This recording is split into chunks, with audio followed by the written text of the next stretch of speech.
Hello and welcome to this lesson. So in this lesson, I'm just going to outline to you that you need to set clear objectives for yourself. So essentially what I mean by this is that you need to know exactly why you want to start forex trading, or rather why you want to do forex trading.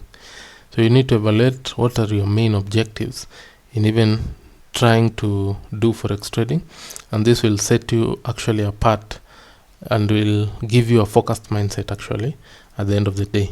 So the first thing you might want to ask yourself, what are your main objectives? So some of the objectives that I've outlined here is, do you want to gain financial independence? Is that your main objective for starting forex trading? Or rather, do you want to have just an extra source of income while still doing what you're doing? Maybe you're in a job, maybe a full-time job, maybe you're a full-time student, or even maybe you're running your own business. So is that your main objective, just to create an extra source of income? And another thing maybe that you might consider as a main objective is, maybe you want to trade for a living or as a career. So you want to take this as your main career. So that is another objective that you can have. So essentially, once you have set your own objective, so this is something you have to do yourself and determine why exactly do you even want to start forex trading.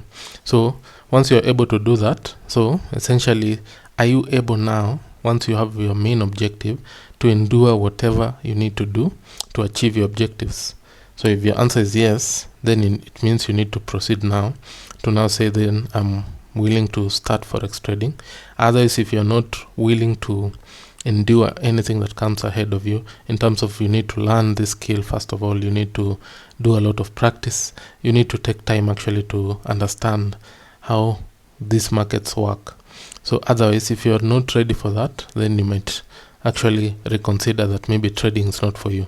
So the wrong objectives I'm going to outline here is that if you start with the wrong objectives, some of the wrong objectives I've outlined here, some things are like, if you just start forex trading because you want to pay your bills, or maybe you just want to pay off your debt, or maybe you just want to pay rent or buy a car or pay school fees. That's not the best objective to start forex trading with. You have to have an objective that is quite clear, and it's something that you can pursue for the rest of your life, or something that you can pursue for a long time. So if you start with such objectives, then you're starting on the wrong foot. So essentially, if your objectives are not clear or aligned with this career, then you need to evaluate your motives. Because this part here of setting your objectives will actually be ingrained in your mind, and you will determine how you even treat forex trading once maybe things do not align or do not work maybe as you expected initially, or there are things that come that you need to do fast before you can start seeing results. If you have a clear objective, then your mind will be set to the end goal, and that's how you can endure anything that comes in between. So once you have determined the objective, it becomes very easy to have a clear mindset going into trading now, and the objectives actually help you remain focused on the end goal. So essentially, that's what I wanted to outline, and ensure that you do this exercise. Actually make sure that you have a clear objective going in, so that you do not start on the wrong foot. Thank you so much for watching. I'll see you in the next video.